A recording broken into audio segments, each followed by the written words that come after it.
আসসালামু আলাইকুম। আমি আজকে তোমাদেরকে পদার্থের গঠন, আমি গামছা বাবা পদার্থের গঠন সম্পর্কে তোমাদেরকে আলোচনা করব এবং তোমাদেরকে একটা ধারণা দেব। দেখো, এখানে পদার্থের গঠনের মধ্যে প্রথমে তোমাদের বইয়ে আছে হচ্ছে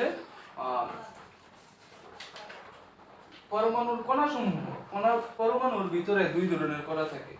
পরমাণুর ভিতরে কয় ধরনের কণা থাকে? দুই ধরনের। সাপোজ এটা একটা পরমাণু, এই পরমাণুর ভিতরে দুই ধরনের কণা থাকবে, একটা হচ্ছে স্থায়ী কণা আর একটা হচ্ছে অস্থায়ী কণা। ঠিক আছে, এখন আমরা স্থায়ী কণা নিয়ে আলোচনা করব, অস্থায়ী কণাগুলো আপাতত আমরা ইন্টারমিডিয়েটে গিয়ে আলোচনা করব।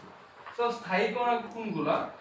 এখান থেকে যদি আমরা একটা কণা এখান থেকে আলাদা করি, এই কণাটার মধ্যে স্থায়ী হিসাবে থাকবে হচ্ছে ইলেকট্রন, প্রোটন আর হচ্ছে নিউট্রন। ঠিক আছে, এখন ইলেকট্রন জিনিসটা কি এবং ইলেকট্রন জিনিসটা কেমন, চার্জ কত, ভর কত, সবগুলা আমি দেখো তোমাদেরকে এই টেবিলের ভিতরে দিয়ে দিচ্ছি। ঠিক আছে, একদম